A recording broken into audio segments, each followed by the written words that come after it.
Добро вечер уште еднаш од мобилното студио кој вечерва се наоѓа во Прилеп, каде што коалицијата за подобра Македонија, предводена од ВМРО ДПМН, вечерва тука ќе заврши оваа предизборна кампања и од токму од Прилеп ќе се испратат денеска последните пораки до граѓаните и кандидатите за пратеници предводени од ВМРО ДПМН ќе побараат токму од Прилеп поддршката и довербата за овие предвремени парламентарни избори.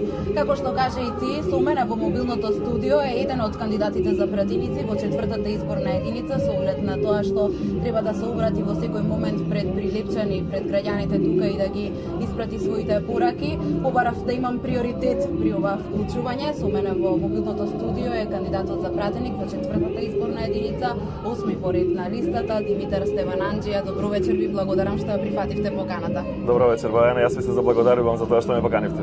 Во секој момент треба да се качите на бината, да ја испратите својата порака. Што ќе им порачате вечерва на прилепчани? Ќе им го порачам она што им го порачува овој народ овдека. Сведоци сте и самите дека последниот пола час реки од народ и илјадници плепчани излегоа на овој историски плоштад Методи Андонов Ченто да порачаат едно.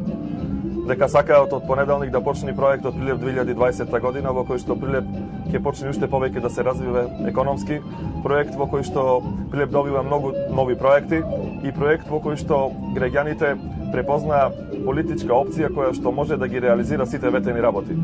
Оваа масовност, овие реки народ можеби се одраси на политичките ставови кои што токму од центарот на градот од градскиот часовник истакне лидерот на опозицијата Зоран Заев, кој што најави дека токму овој етнички чист град ќе биде бинационален и дека можеби во иднина Прилеп би бил и посебен кантон.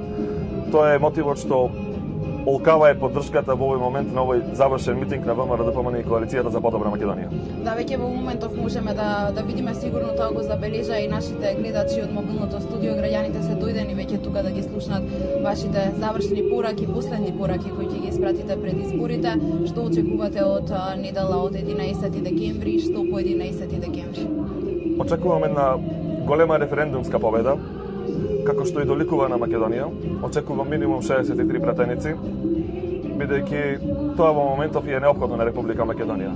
Но најпрвен мора да помини оној избирачки ден мирно и достоинствено, така како што им доликува на граѓаните и конечно да им дадеме шанса да го изразат своето расположение. Она што им го искратувавме на некој начин заради опозицијата во два термини, да речам, за избори, сега треба да им го дозволиме за да може Македонија да почне да се движи по едни стабилни патеки како што тоа го правеше и досега. Ви благодарам за ова гостување, ќе го слободам тука со оглед на тоа што веќе напоменавме неколку пати дека треба да говорите и да се качите. Ви благодарам уште еднаш и се најдобро. Елена, тука го завршуваме овој разговор со кандидатот за пратеник во четвртата изборна единица Димитар Стевананџија. Слушнавме што тој вечерва ќе им порача на граѓаните кои се собраа тука во Прилеп да ги слушнат пораките од коалицијата за подобра Македонија, предводена од ВМРО ДПМН. Изборната кампања ВМРО ДПМН ја завршува тука во Прилеп. Се уште од тоа што можам да го слушнам тука од мобилното студио е оној забавен дел од митингот кога пеачите се на бината. Во секој момент се очекува да се кажат и политичарите и да ги испратат своите пораки. Колешката Ана Трајчевска е надвор со граѓаните, ви ја пренесува атмосферата. За во 22 часот ви ги пренесуваме и пораките и поентите кои ќе се испратат од тука студио.